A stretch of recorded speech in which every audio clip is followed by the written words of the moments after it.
Hari Om and welcome to all the divine Atmajyotis. Let us continue our contemplation based on the chapter 4 talks by sriprabhuji, Purna Yoga Darshana talks. So right now we have completed till shloka number 4.8. We are framing questions and we are using sriprabhuji's talk as a basis to understand and also to contemplate ourselves. So today the shloka that and the questions that we are taking up for contemplation are from 4.9.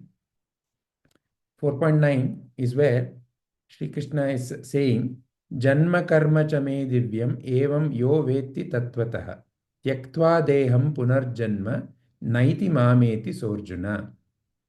Those who understand the divine nature of my birth and activities, O Arjuna, upon leaving the body, do not have to take the birth again, but come to my eternal abode.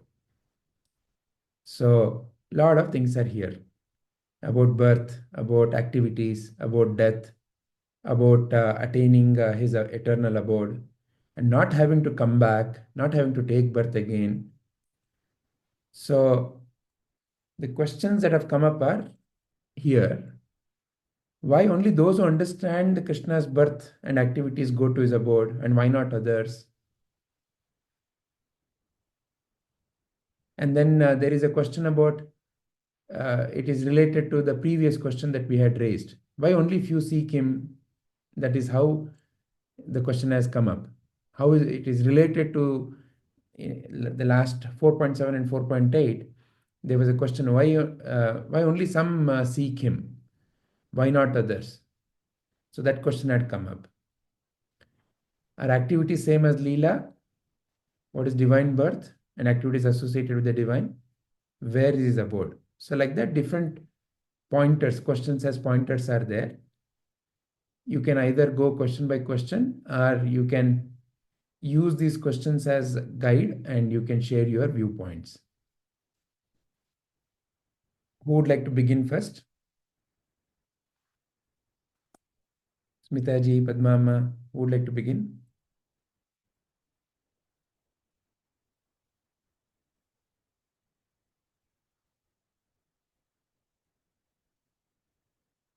Padmama, would you like to begin? Yes, sir. ಇಲ್ಲಿ ಕೃಷ್ಣನ ಜನ್ಮ ಮತ್ತೆ activities ಕರ್ಮ ಎರಡನ್ನು ತಿಳ್ಕೊಳ್ಳೋದ್ರಿಂದ ಅವನ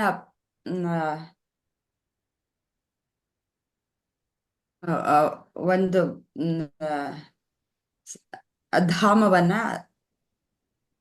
ನಾವು ಸೇರ್ತೀವಿ ಅಂತಂದ್ಬಿಟ್ಟು ಅಂದ್ರೆ ಕೃಷ್ಣನ ಜನ್ಮ ತಿಳ್ಕೊಳ್ಳೋದು ಅಂತಂದ್ರೆ ಅವತಾರ ಆಗೋದು ಯಾವಾಗ್ಲೂ ಈ ದೇಹ ಮನಸ್ಸು ಬುದ್ಧಿಗಳಿಂದ ಹೊರತಾಗಿ ಹಾಗೆಯೇ ಈ ಆತ್ಮನ ಜನನವಾಗುವುದು. ಅಂದ್ರೆ ಕೃಷ್ಣ ದೇಹವನ್ನು ತೆಗೆದುಕೊಂಡು ಬಂದಿದ್ರು ದೇಹ ಮನಸ್ಸಿನ ಭಾವ ಇಲ್ಲದೆ ಸಂಪೂರ್ಣವಾಗಿ ಶುದ್ಧ ಆತ್ಮನಾಗಿ ಹೊರಬರ್ತಾನೆ ಅನ್ನೋದನ್ನ ಅರ್ಥ ಮಾಡ್ಕೊಳ್ಬೇಕು ಅನ್ನೋದು ಇಲ್ಲಿನ ಅರ್ಥ. ಮತ್ತೆ ಸೆರೆಮನೆಯಲ್ಲಿ ಅವನು ಹುಟ್ಟುತ್ತಾನೆ. ಅಂದ್ರೆ ಸೆರೆಮನೆ ಅನ್ನೋದು ಈ ದೇಹ ಯಾವಾಗ ಮನಸ್ಸು ಬುದ್ಧಿ ಇರುತ್ತೋ ಆಗ ನಾನು ಯಾರು ಅನ್ನೋದು ಮರ್ತು ಹೋಗಿ ಅಲ್ಲಿ ಬಂಧನಕ್ಕೆ ಕಾರಣವಾಗತ್ತೆ. ಅಂತಹದ್ರಲ್ಲಿ ಹುಟ್ಟಿದ್ರು ಸಹ ಈ ಆತ್ಮನೇ ಪ್ಯೂರ್ ಫಾರ್ಮ್ ಅಲ್ಲಿ ಬಂದಿರೋದ್ರಿಂದ ಅದಕ್ಕೆ ಅಂಟ್ಕೊಂಡಿಲ್ಲ. ಆದ್ರಿಂದ ಅದನ್ನ ತಿಳ್ಕೊಳ್ಳೋದ್ರಿಂದ, ಈ ಜನ್ಮ ರಹಸ್ಯವನ್ನ ತಿಳ್ಕೊಳ್ಳೋದ್ರಿಂದ ನಾನು ಸಹ ಹೀಗೆ ನಾನು ಬರೀ ದೇಹ ಮನಸ್ಸು ಬುದ್ಧಿಗಳಿಗೆ ಮಾತ್ರ ಸೀಮಿತವಾಗಿರೋದ್ರಿಂದ ನನಗೆ ಎಲ್ಲ ಬಾಧೆಗಳು, ನನಗೆ ಸಂಕಷ್ಟಗಳು ಎಲ್ಲ ನನಗೇ ಇದೆ, ಅಂದ್ರೆ ನನ್ನ ದೇಹ ಮನಸ್ಸಿಗೆ ಇದೆ ಅನ್ನುವ ಭಾವನೆಯಲ್ಲಿ ನಾನು ಇದ್ದು ಹೋಗ್ತೀನಿ. ಜೀವನ ಪೂರ್ತಿ ಕಷ್ಟದಲ್ಲೇ ನಾನು ಕಳಿತೀನಿ. ಆದ್ರೆ ಕೃಷ್ಣನ್ನ ಇವಾಗ ತಗೊಂಡಾಗ ಆಗ ನನಗೆ ಎಷ್ಟೊಂದು ಸಮಾಧಾನ ಆಗುತ್ತೆ. ಆದ್ರಿಂದ ಕೃಷ್ಣನ ಜನ್ಮವನ್ನ ನೀನು ತಿಳ್ಕೋ ಅಂತಂದ್ಬಿಟ್ಟು ಹೇಳಿದ್ದಾರೆ ಅಂತ. ಮತ್ತೆ ಎಲ್ಲ ಕಾರ್ಯ ಚಟುವಟಿಕೆಗಳು ಹಾಗೆ ಹೇಗೆ ಅಸಂಗನಾಗಿ ಅವನು ಎಲ್ಲ ಕೆಲಸಗಳನ್ನು ಮತ್ತೆ ಎಷ್ಟು ಉತ್ಸುಕತೆಯಿಂದ ಮತ್ತೆ ಕರೆಕ್ಟಾಗಿ ಚತುರತೆಯಿಂದ ಮಾಡಿರ್ತಾನೆ. ಯಾವಾಗ ಯಾವುದಕ್ಕೂ ಅಂಟ್ಕೊಳ್ಳಿಲ್ವೋ ಮೂರನೆಯವನಾಗಿ ನೋಡಿದಾಗ, ಅಂದ್ರೆ ಇವಾಗ ಒಬ್ಬ ಜಡ್ಜ್ ಇರ್ತಾನೆ, ಜಡ್ಜ್ ಎರಡು ಪಾರ್ಟಿಗಳಿಗೂ ಸಂಬಂಧಿಸಿರಲ್ಲ, ಮೂರನೇವನಾಗಿ ನೋಡ್ತಾನೆ. ಆ ರೀತಿಯಲ್ಲಿ ನೋಡಿದಾಗ ಅದು ಸತ್ಯವನ್ನು ಹೊರಗಡೆ ತೆಗೆಯೋದಕ್ಕೆ ಸಾಧ್ಯವಾಗುತ್ತೆ. ಯಾವುದಾದ್ರೂ ಒಂದು ಕಡೆಗೆ ಅಂಟ್ಕೊಂಡ್ರೆ ಆ ಸತ್ಯವನ್ನ ಹೊರತೆಗೆಯೋದಕ್ಕೆ ಸಾಧ್ಯ ಇಲ್ಲ. ಅದಕ್ಕೋಸ್ಕರ ಶ್ರೀಕೃಷ್ಣ ಮೊದಲಿನಿಂದ ಕೊನೆಯವರೆಗೂ ಯಾವ ರೀತಿಯಲ್ಲಿ ಬದುಕ್ದ ಅನ್ನೋದನ್ನ ಅಭ್ಯಾಸ ಮಾಡಿದಾಗ ನಾನು ನನ್ನ ಜೀವನವನ್ನ ಉತ್ತಮಗೊಳಿಸ್ಕೊಳ್ಳೋದಕ್ಕೆ ಸಾಧ್ಯವಾಗುತ್ತೆ. ಇದಕ್ಕೆ ಲೀಲೆ ಯಾಕೆ ನಾವು ಈ ಲೋಕದಲ್ಲಿ ಇರುವಾಗ ಈ ದೇಹ ಮನಸ್ಸು ಬುದ್ಧಿಗಳಿಗೆ ಅಂಟುಕೊಂಡು ನಾವು ಬಹಳ ನೋವುಗಳು ಅಥವಾ ಒಂದ್ ಸ್ವಲ್ಪ ಸುಖ ದುಃಖಗಳು ಎರಡು ಸಿಕ್ಕಿದಾಗ ಸುಖ ಸಿಕ್ಕಿದಾಗ ಸಂತೋಷ ಪಡೋದು, ಇದೆಲ್ಲಾನು ಓ ನೀನು ಕೊಟ್ಟ ಲೀಲೆಯಪ್ಪ ಅಂತ ಅನ್ಕೊಳ್ತೀವಿ. ಡಿವೈನ್ ಬರ್ತ್ಗೆ ಆಗ್ಲೇ ಹೆಸರು ಕೊಟ್ಟಾಗಿದೆ. Where is this aboard? ಈ ಕ್ವಶನ್ ಫ್ರೇಮ್ ಮಾಡಿದವ್ರಿಗೆ ತುಂಬಾ ಚೆನ್ನಾಗಿದೆ ಅಂತ ಅಪ್ರಿಶಿಯೇಟ್ ಮಾಡ್ತಾ ಇದ್ದೀನಿ ನಾನು. ಎಲ್ಲಿದೆ ಅಂತ ತಿಳ್ಕೊಳ್ಳೋಣ. ನಾನು ಯಾವಾಗ ಪ್ಯೂರ್ ಫಾರ್ಮ್ ಆಗ್ತೀನೋ ಆಗ ಕೃಷ್ಣನ ಧಾಮದಲ್ಲೇ ಇದ್ದೀನಿ ಅಂತ ಅಂದ್ಬಿಟ್ಟು ಅರ್ಥ ಅನ್ನೋದು ನನ್ನ ಅಭಿಪ್ರಾಯ. ಅಡ್ರೆಸ್ ಅಂತ ಗುರೂಜಿಗಳ ಹೇಳಿರೋ ಪ್ರಕಾರ ಹಿಯರ್ ಅಂಡ್ ನೌ ಮತ್ತೆ ನೋ ವೇರ್ ಅಂತ ಅಂದ್ಬಿಟ್ಟು ಹೇಳಿದ್ದಾರೆ. ನಾನು ತಿಳ್ಕೊಂಡ್ರೆ ಇಲ್ಲೇ, ಇಲ್ಲ ಅಂತಂದ್ರೆ ಎಲ್ಲೂ ಇಲ್ಲ.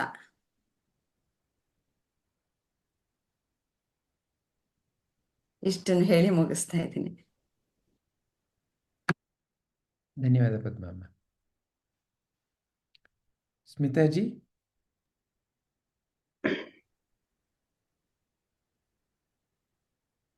Why only those who understand Krishna's divine birth and activities can go to their abode?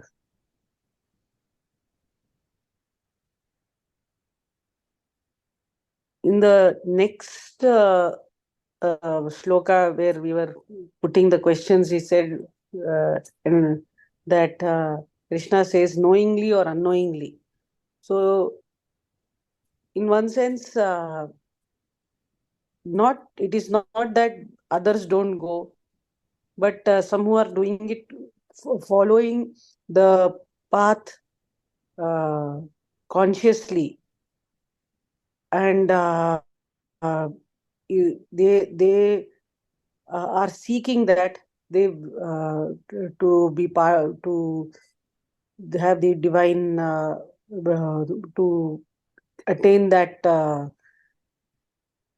and being associated with the divine. They are consciously seeking, versus those who are not consciously seeking, but they are immersed in their duties.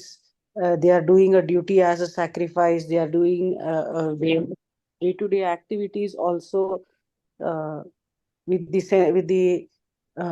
sense of doing for others and sacrificing their not with the intent of getting anything in return. They may not be thinking of Lord Krishna all the time, but they are doing their work in that way. Both are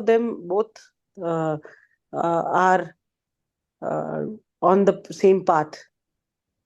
So it is not limited to only these people or that kind of people, but others don't go. Is that how I see the question? So I don't know if the question. So Krishna is saying, understand my divine birth and my activities. That alone is what is going to help you. So let's go back to the shloka again. Those who understand the divine nature of my birth and activities, and when they leave the body, they do not have to take birth again. So why is Krishna stressing on understanding Krishna's birth and activities? What does it mean to understand Krishna's birth and activities? And that is where also you can look into the story of Krishna's birth. We celebrate it as Krishna Janmashtami. He was born to Vasudeva and Devaki, Yes. and In he the was born in a prison, prison. Yes. and his mama is Kamsa. So all these are pointers. What is the secret of his birth through that story? What is that Krishna wants you and me to realize through that birth story? He's saying only when you understand that, can you come to my Yes. abode.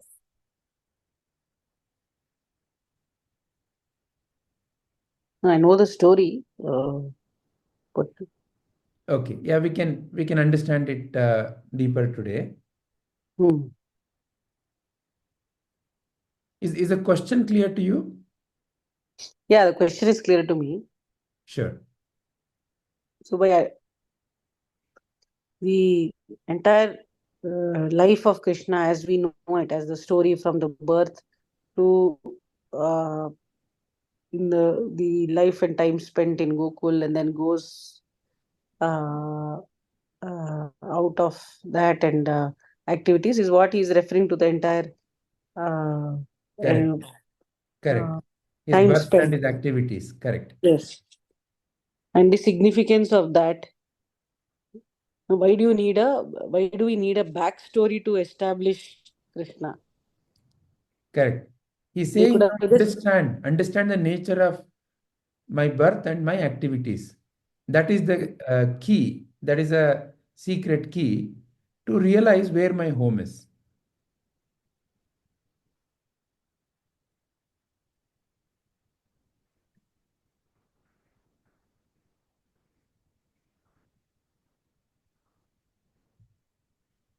All that Krishna is prompting through the shloka is understand my birth and activities, and then when you leave the body, you are in my home.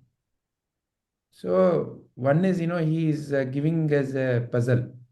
Understand my birth and activities. Then he's saying, wait till you die. Then only I will take you to my home.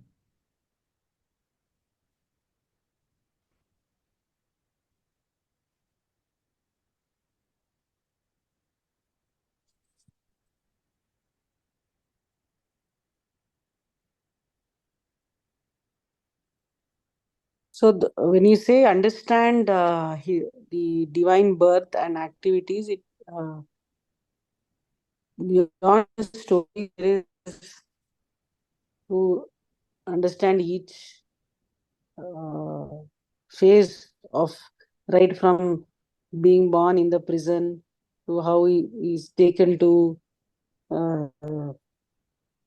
from there to Yashoda and to Correct. the Yeah. Gokula. All these Yes, stories hold a significance. meaning, So significance. Krishna is saying, understand them. That is where there is a great secret is in those stories. My the divine nature of my birth and activities.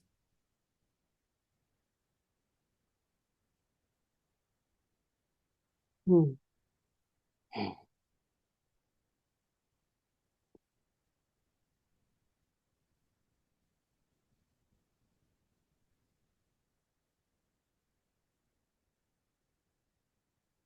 I understand that question, but I'm not able to expand on the story itself. Story Maybe, based on that. yeah. Yeah. No based on problem. that. Yeah, yeah. But yes, I read a story where how the people of Vrindavana and Gokula are completely immersed in him. So, and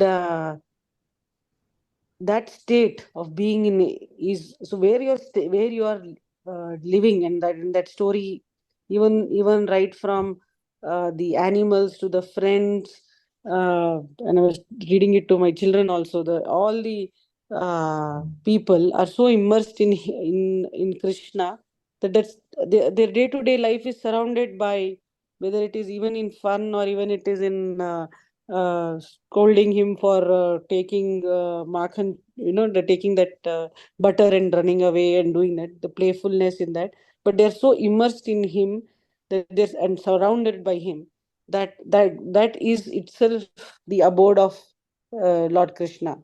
So there was a very beautiful story how even the animals, the birds, all of them are so around him and singing around. There is joy all the time, and that is what the activities. When you say Leela, Krishna Leela, is everything surrounding him and enjoying that moment and living then and there is where.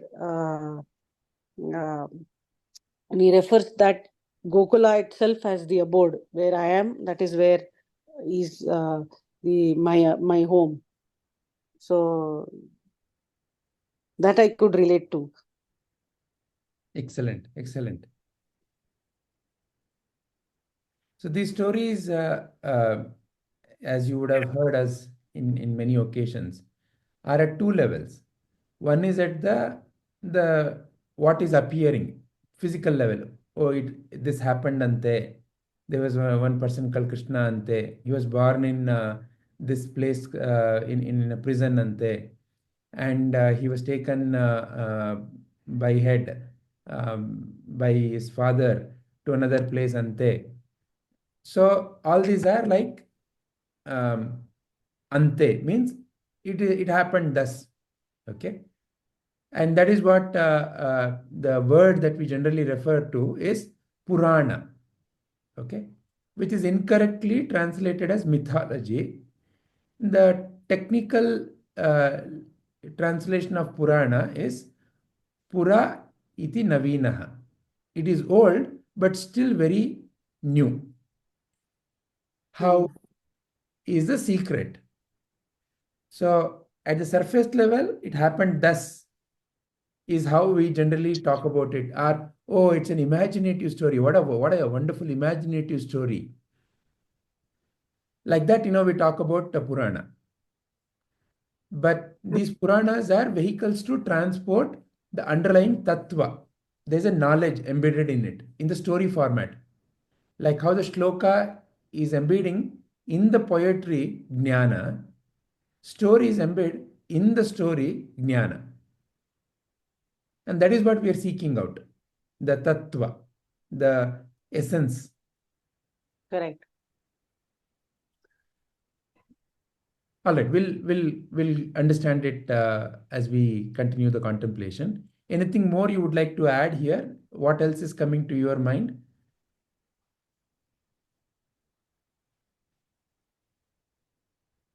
No, like Padmama said about where is his abode address is a good question.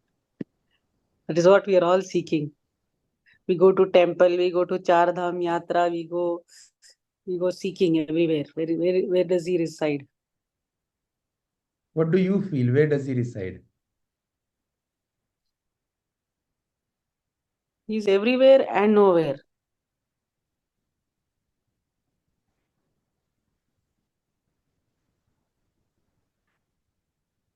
It's how one. Now, how do you right now feel about him? Where is his address? Right now. Forget all the knowledge you may have by reading, by listening, by. If you have to simply answer this. For my firm belief is he's always with me. Okay. So I if don't know he's with where, you, the front, back. He must be there somehow in some way. Yes. And Yes. you also must be there. Yes. My body is there. Mm. So my firm belief is that is always with me. I don't have to point out saying in front of me, back of me, but is always with me. Is part of my consciousness, is part of my awareness that is always with me. Okay, so when you use the word with me, there is you and there is him. Then only you can say Yes. with me, correct? Correct. Huh. So at least if not Krishna's abode, you may know at least about your abode. Where are you? I can give my address.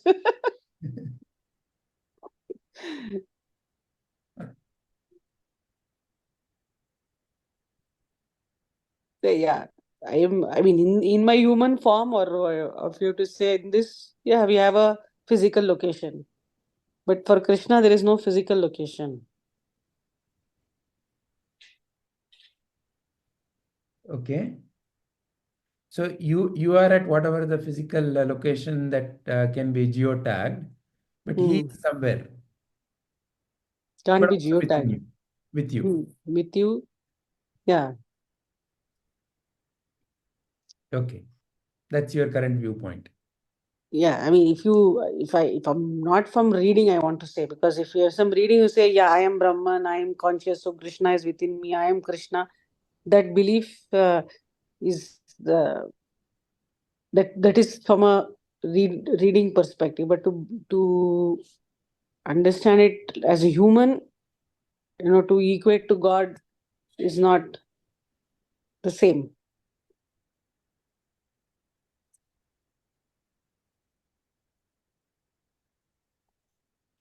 And I don't know if I put that.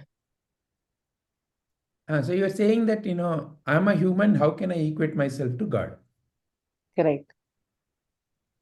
God is God, I am human.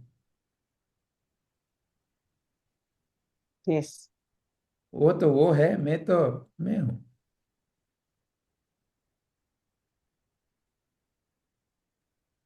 मैं कहाँ और वो वहां.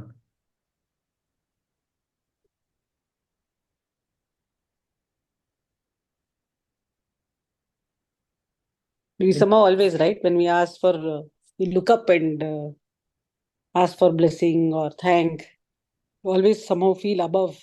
The abode is above.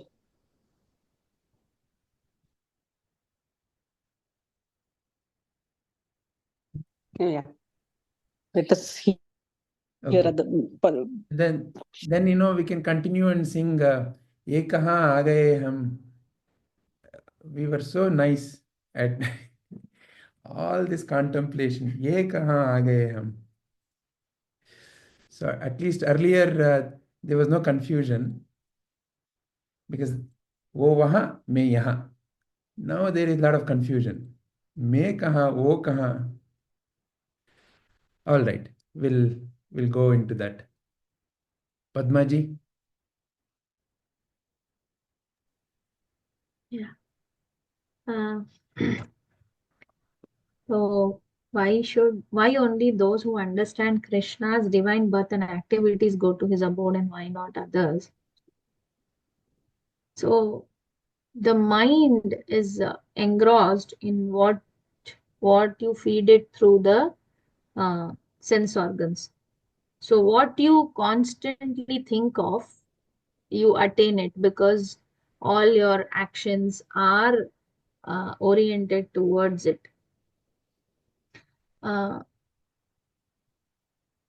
And only if you seek to understand, because through suffering, through when you are fed up of whatever drama is going on, is when you tend to even seek something beyond that, something higher.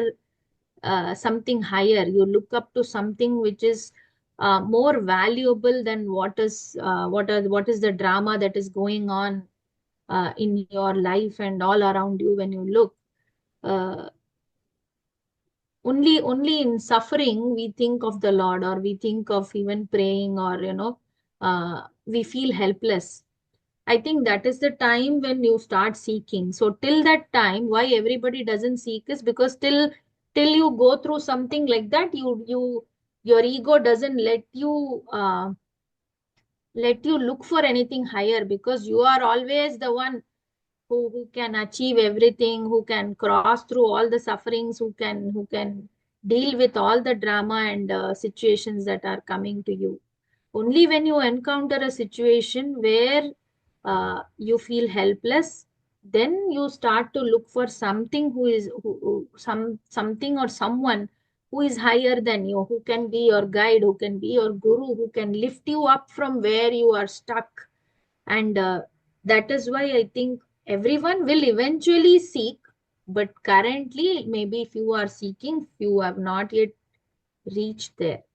That is how I see it from my perspective and around me. Or if we think of like why some are seeking and why some are not seeking. Why only the Lord? Why only the Lord? Because I think like how you explained his life, even before his birth, his life has been filled with only people who were trying to kill him even from before he was born. So, in spite of all the sufferings that he's put into, his life has been an example of how to live with detachment, uh, and still be engaged in every activity that, or every Leela that he has, that we know of his stories. So that is the biggest lesson I feel we can get in life, like how not to give up, how not to succumb to those emotions, and how to rise above all that and find the courage within us to cross over all those things. I think that is why his understanding him and his Leelas is so important. And I think divine birth, if I say, more than his birth, I think there is a birth of the divine within us also, or rather realizing that we are divine is something that we all need to go to. Where is his abode and address? So I think his abode is within me. I am the chariot. I am the chariot, or rather, my body is the chariot, and he's the charioteer. So, Yeah, where but still there is he's the my one. body, and so where is that my? Who's saying my body? Who is that? Yeah. Yeah. So yeah. No, I'll correct that statement. So the body is the chariot, and it's the instrument, and the one who's driving the instrument is the supreme, is him. So And who that are we is. talking to? So this is all trick question. I don't think that, Sir, then out of silence is syllabus the question you answer. ask. Out of Huh? That's syllabus question he will ask. yeah. And see, then it will become, no, we'll come to Dakshinamurti. Maunam Vyakya Prakatita Parabrahma Tattva. We'll come to that then. Only silence. Yeah. So, and I think he's all pervading. That's all, sir. So when we realize the divine within, in all he is visible, everything is for him, offered to him, and because of him, is how I see, sir. Yeah. Wonderful, very nice. Thank you, Padmaji. Thank you.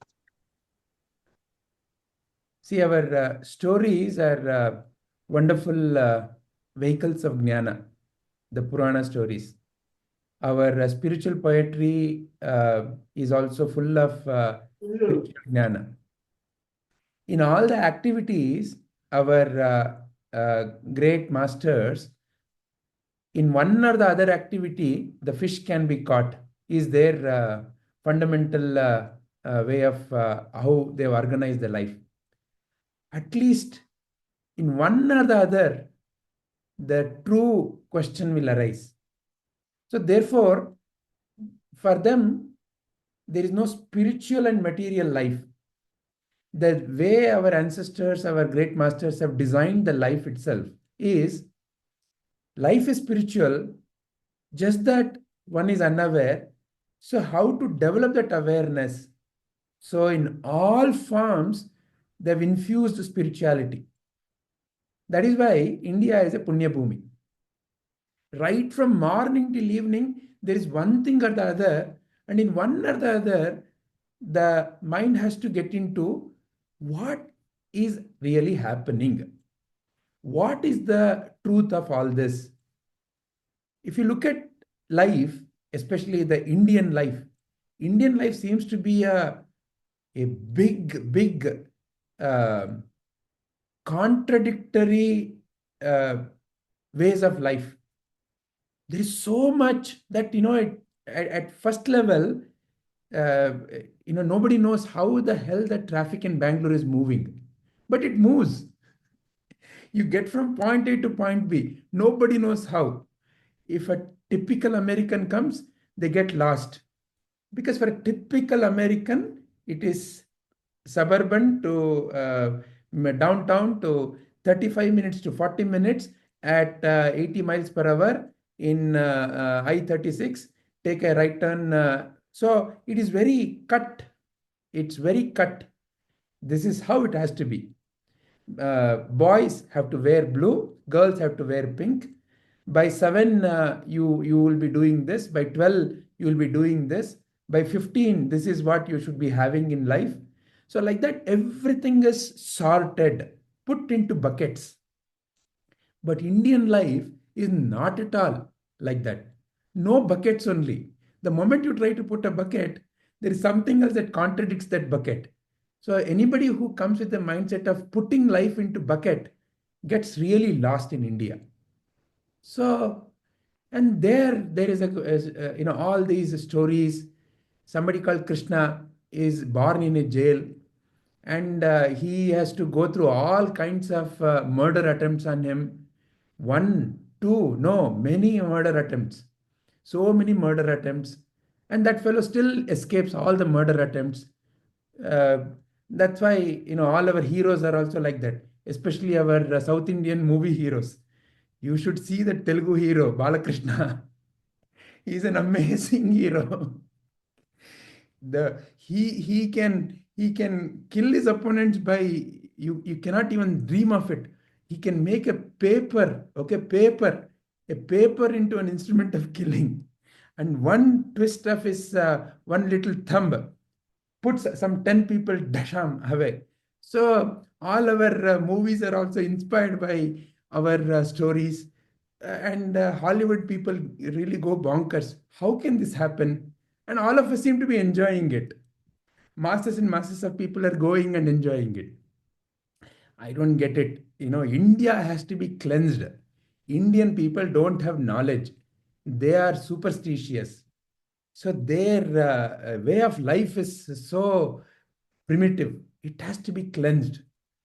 And for centuries and centuries and centuries and centuries, many have been attempting to cleanse it.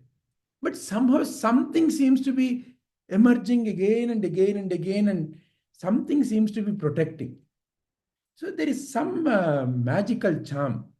Every other region in the world, somehow or the other, has got cleansed to a particular way of thinking. But somehow India still seems to be a land of contradiction.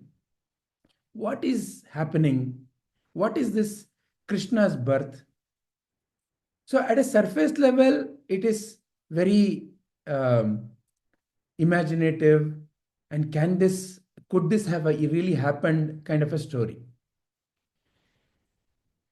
The most important thing is, in all these stories, in all these poetries, in all these dramas, what is the truth is the most important question. Truth means what? Fundamentally, truth means what? That which does not change from place to place, person to person, time to time. It has to remain the same. Then only it can be called as a truth that you and I can accept. Of course, there are two kinds of truth, relative and universal. Relative means it is true only for you.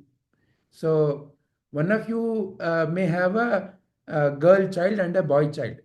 Another one may have only a boy child. So I have a girl and a boy as my children is a relative truth.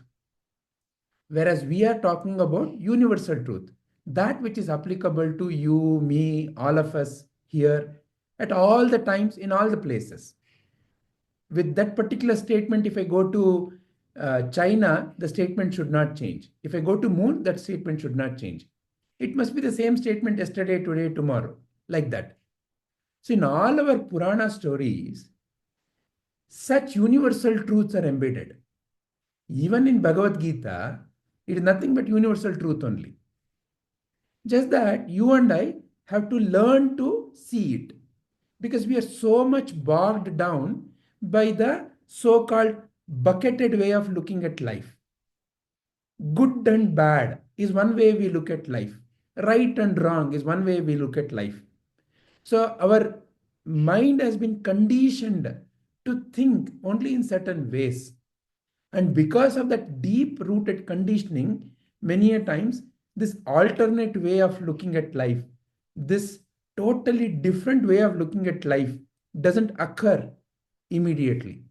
And whenever some such thing happens, we call it as wow, out of the box thinking, or innovative thinking, or oh, how could this insight have come? Such an insight about life itself is what great masters are constantly bringing to you and me, especially if you're living in the Punya Bhumi called Bharata. Right from the name itself, Bharata. So, what is this truth about Krishna's life? It's his beginning. He's born in a jail. And who put his parents into jail? Kamsa. So let's just look at these characters. Kamsa.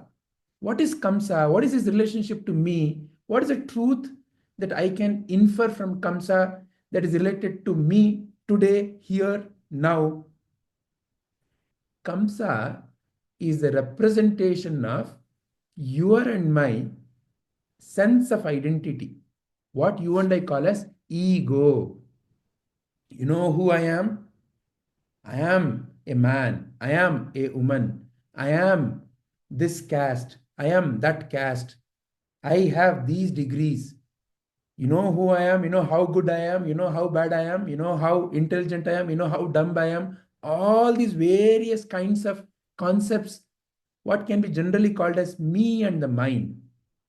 The ego, the sense of who I think I am is Kamsa. The most important question that you and I should ask is, where is this ego? Is my finger the ego? Is my eye the ego? Is my nose the ego? Is my stomach the ego? Where is this ego? So ego is the sense of who I think I am. Please for a moment examine that question little deeply. You can think of yourself as a body. Then you become whatever the body construct is. Your body may be a male body, female body, child body, grown-up body. Like that, you start taking various kinds of positions or identities based on the body. Little child may not necessarily have a boy girl distinction, simply, but the society keeps on impressing, you're a girl, you're a girl, you're a boy, you're a boy. But still, many a times little children have no real body based identity. They simply are able to mix and gel well along with any gender, yeah, any caste. So all this gender, caste, all these intelligent, not intelligent, all that starts seeping into the mind as the child starts growing. So as the child starts growing, which is what has happened to you and me also, you and I start taking in the information that our society is giving, and we start constructing, who I am. Who I am when you were born as a little baby, was not constructed. You didn't know your name. You didn't know your jati. You didn't know your religion. You didn't know your nationality. You didn't know anything that today you claim as me. Please notice that whatever you claim as me was unknown to you. It's something that came to you. How? Through parents, through the others around you. Everything that you've gathered is what you are claiming as you. You gathered the body by what? By eating food. And you're claiming it as yours. You gathered the education by what? By your parents sending you to school and you going and reading some information. You've gathered information and that you claim as my education. And that you claim as my degree. You know how intelligent I am? Comes because I have studied some B Tech, M Tech, whatever tech. So there's a fantastic joke. You know, in US, you generally get a bachelor's degree in sciences called BS. So many of you may know the word BS. There's another connotation to BS. You know what is BS? It is nothing but bullshit. Because please look at it. What is that you and I did by going to school? Newton found out gravitation. And how did he find out? Apple fell on his head. And what is Newton's first law? Newton's first law is, hey, remember, you studied. Teacher taught you yesterday only. First law is, suddenly you remember. So you and I started cramming information that others are saying and that you and I accepted as my bullshit.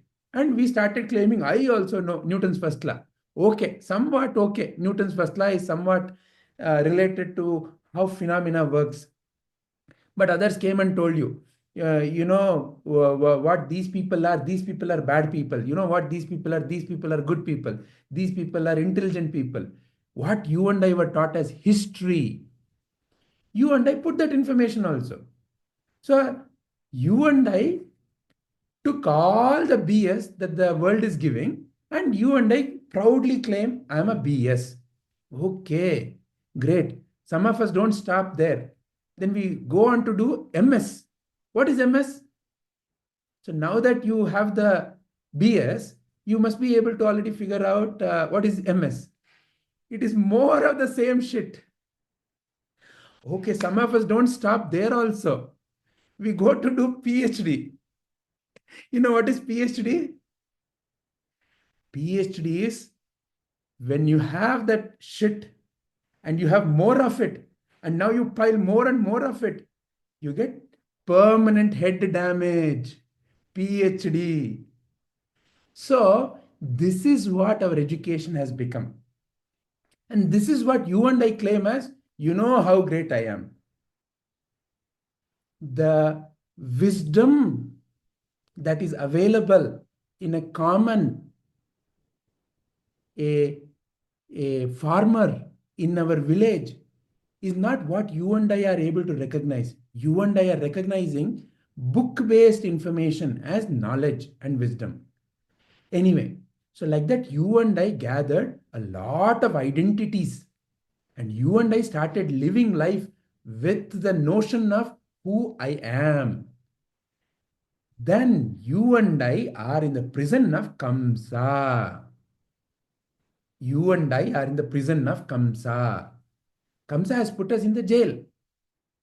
Then whatever child that comes out of you and I being in that jail, Kamsa comes and snatches and kills. Means what? Ego claims everything. You know how good I spoke, but nobody clapped for me. I have killed myself. Sad. Hey, they came and congratulated, how nice I am looking. Wow, I am looking so nice. Good. So, ego claims everything that comes to you. Everything that comes to you, ego starts claiming, me and mine. I did it. So I become a prisoner of Kamsa. And because I'm a prisoner of Kamsa, I am at the whims and fancies of Kamsa. There are days when I am good, there are days when I am not so good. We say, and we generally write it, "Oh, that is how I am feeling. I'm not so feeling well today. I'm feeling very high." So, like that, we have a roller coaster rider, high and low, high and low. This is living in the prison of Kamsa. If at all I have done something good in my past, then there is Krishna Janma Ashtami.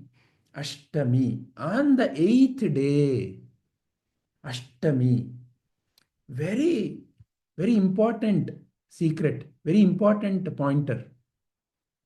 As we go further in the Bhagavad Gita, there comes a chapter where Sri Krishna talks about how he has two natures, a apara and a para nature, lower and higher nature.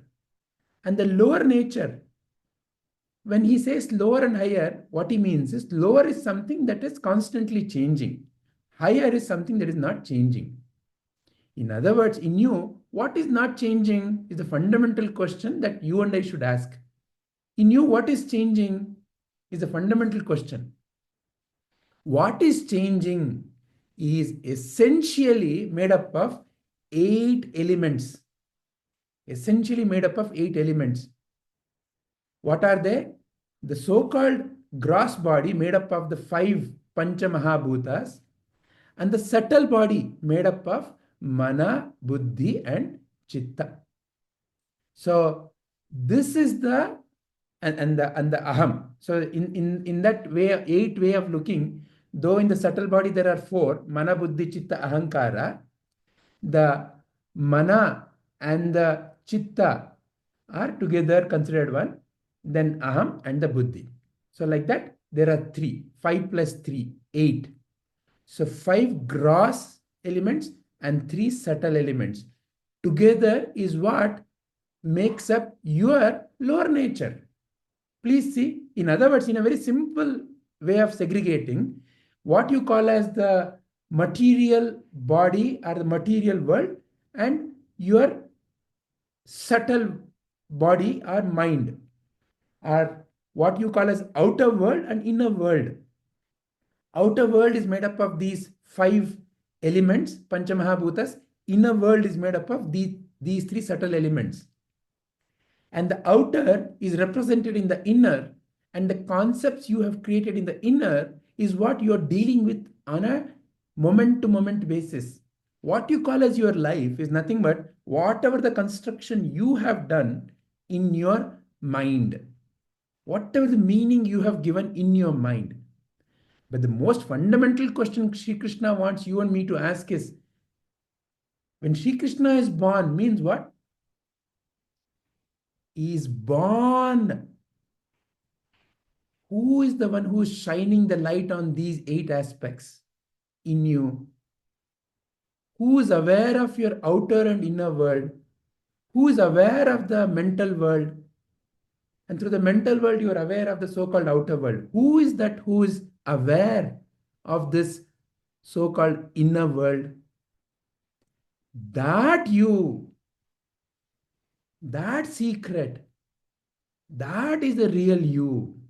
Rest everything is BS, MS, PhD. Rest everything else, please notice. Whatever you call as your body is constantly changing. Which body you want to claim? Which body you want to claim as mine? Please notice, it is constantly changing. Which mental concepts you want to claim? Constantly changing. But the one in whose presence all of these being lit up, the divine awareness, recognize that. That is not changing. Because that is not changing, everything else that is changing can be seen. So realize that. Then Krishna is born.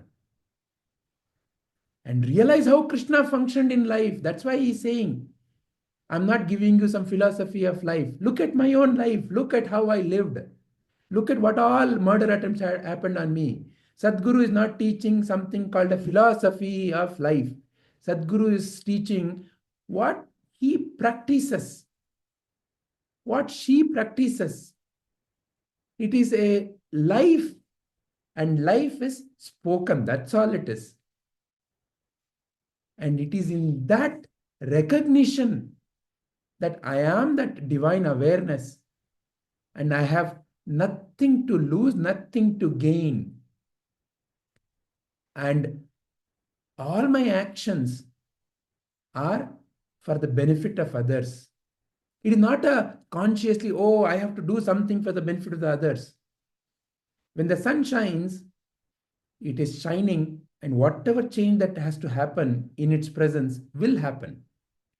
For sun, there is no other. That's why he simply shines and gives that energy to everyone. When the mother offers food, it is for all the children in the home. When you eat food, it is nourishing all the parts of your body. You're not saying, I'm eating only for my left eye. It nourishes all the parts of the body.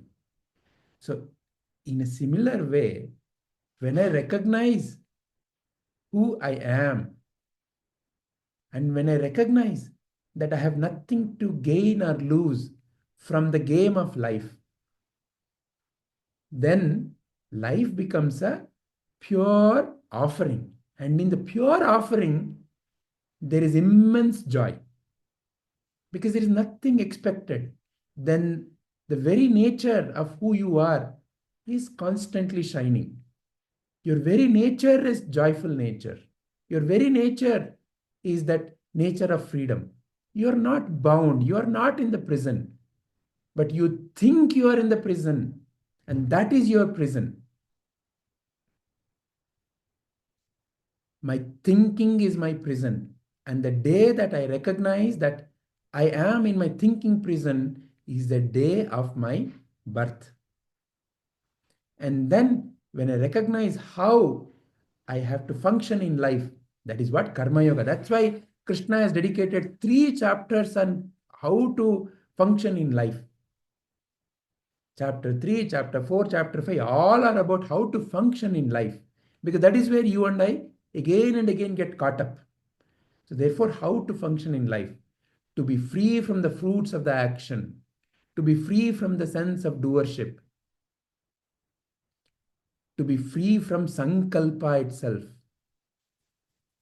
is where the true freedom is. So this is what Krishna wants you and me to recognize, so that you and I can recognize and live Krishna's life, not the same way he lived, in your own situations. In nature, in existence, nothing is ever repeated. Krishna once came, he lived, and the situations around him will never ever repeat. Your life itself, please see, your yesterday can never ever be recreated. Your this moment can never ever be recreated. You are one most incredible, unique in this entire existence. How immense the existence, nobody knows. But you are one most incredible, unique. Nobody else is like you. There is no other Vivekananda. There is no other Smita. There is no other Padma. There is no other Padma Amma. There is none other like you. You are the only one. Your life is the only divine song. That recognition is what Krishna wants you and me to have. That is a secret key that is giving by asking you and me to look at his life. Hari Om. Thank you, sir. Thank you, ma'am. So, Smitaji, address is clear now? Yes.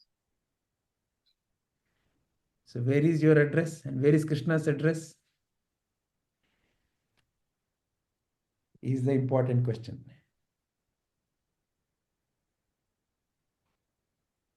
All right. Shall we end the contemplation?